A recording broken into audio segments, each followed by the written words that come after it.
Bonjour chez vous, ravi de vous retrouver pour ce nouveau numéro de l'entretien du jour.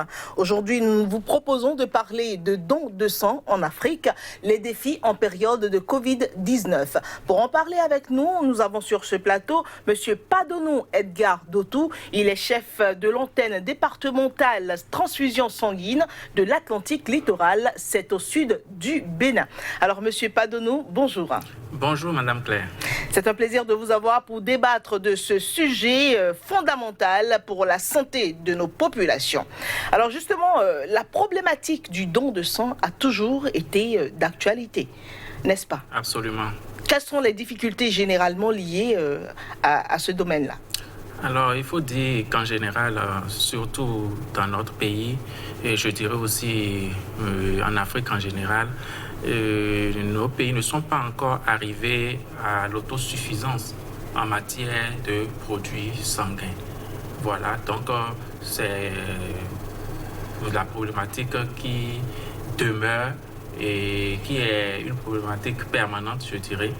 Voilà, donc nous n'avons pas encore assez de volontaires au don de sang pour pouvoir répondre à toutes les demandes. Si on doit parler un peu en termes de pourcentage, on peut dire que la couverture est à peu près comparée à la demande?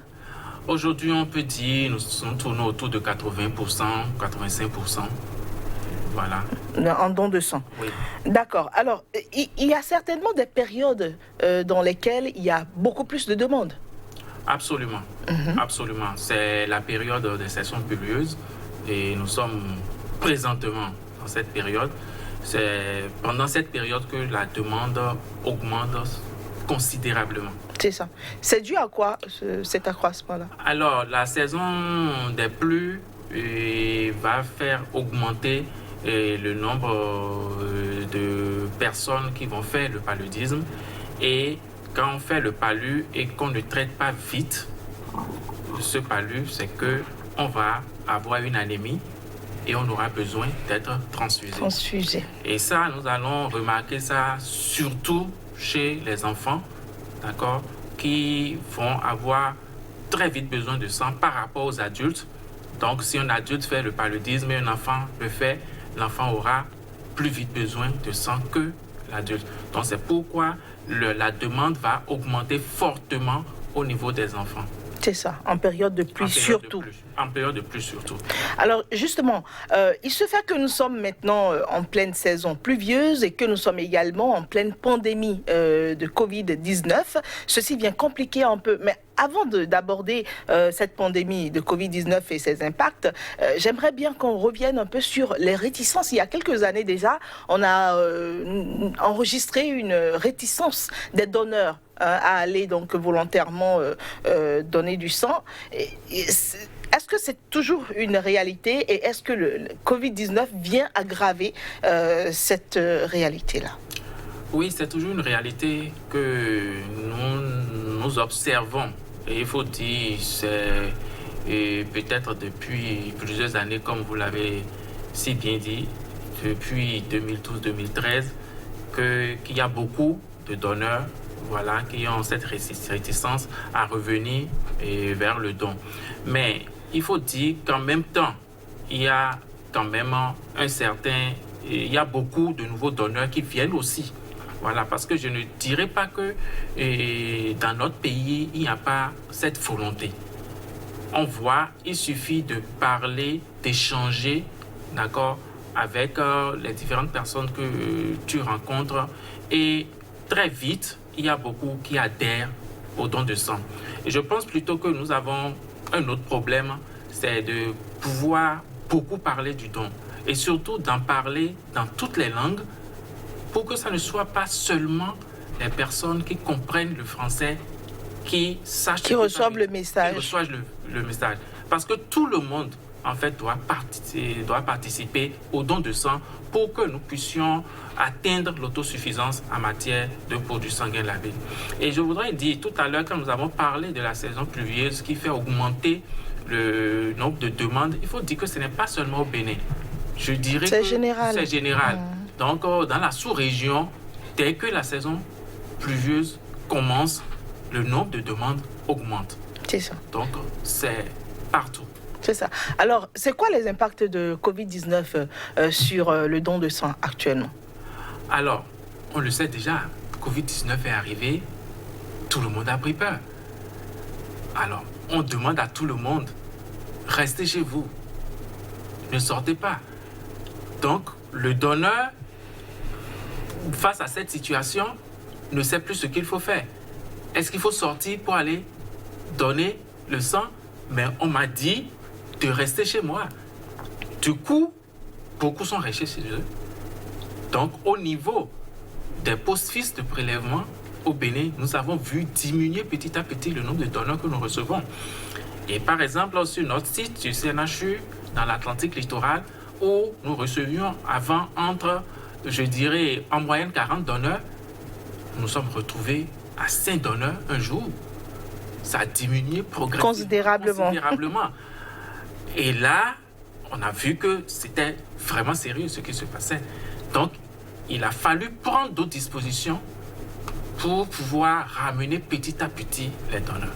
Et quelles sont ces dispositions que vous avez prises? Alors, il a fallu commencer à appeler chaque donneur, à échanger avec lui, à le rassurer des mesures, des dispositions que nous avons mises en place pour sa sécurité.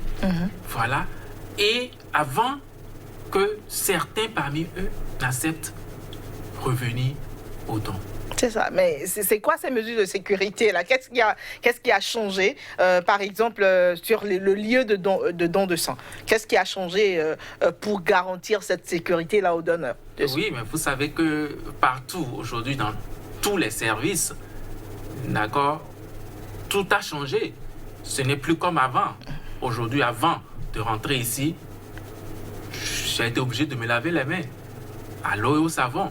Et ça, c'est partout. Donc déjà ça change. Aujourd'hui, à l'entrée de nos centres de prélèvement, d'accord, il y a le dispositif de lavage des mains à l'eau et au savon. Donc c'est obligatoire avant de rentrer. Maintenant, sans port de masque, vous ne pouvez pas entrer aussi. Donc le port de masque est obligatoire. Et quand vous rentrez, il y a le gel hydroalcoolique qui est aussi... que vous devez appliquer. Qui est aussi disponible là.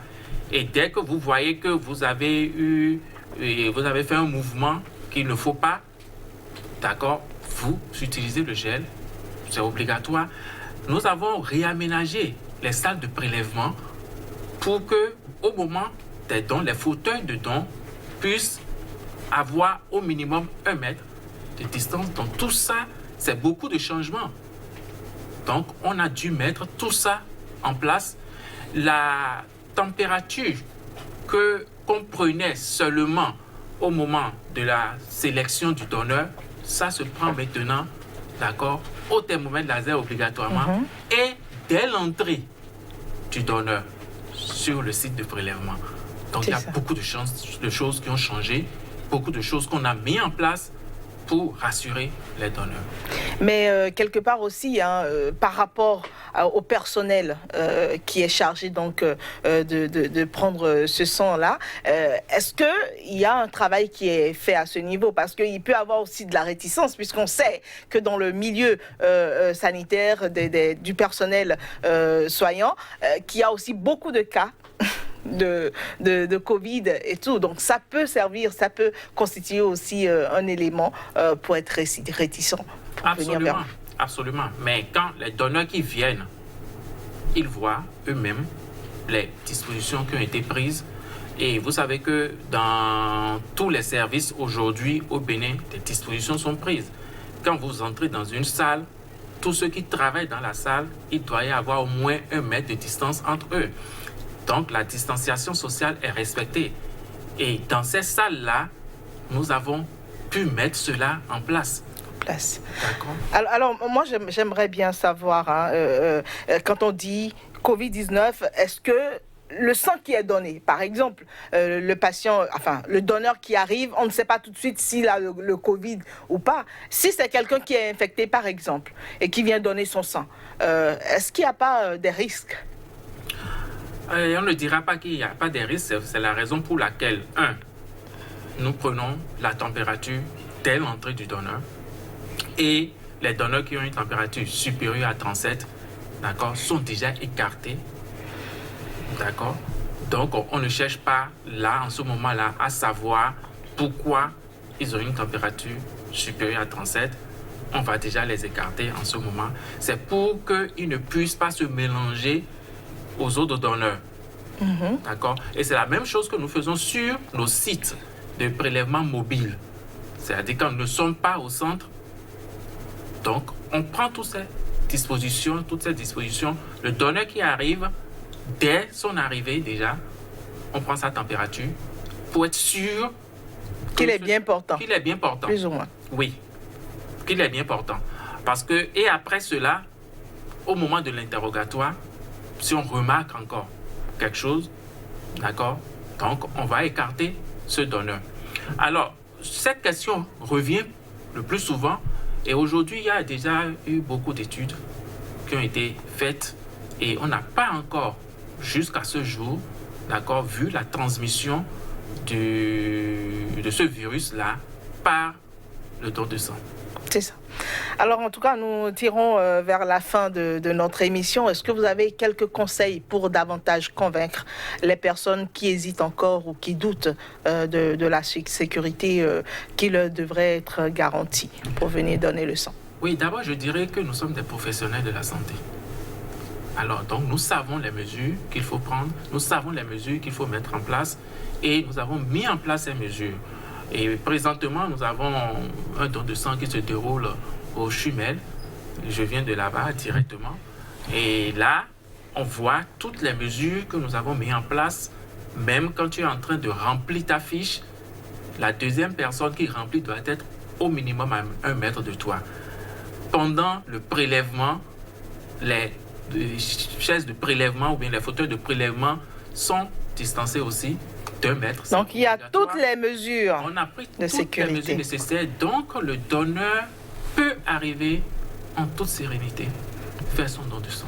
Merci, Monsieur Padono Edgar Dotou. Cela a été un plaisir de discuter avec vous du don de sang en Afrique, les défis en période de Covid-19. Je rappelle, vous êtes chef de l'antenne départementale transfusion sanguine de l'Atlantique littoral, située au sud du Bénin. Merci d'avoir accepté de répondre à nos questions. Merci aussi, Madame Claire. C'était aussi un plaisir.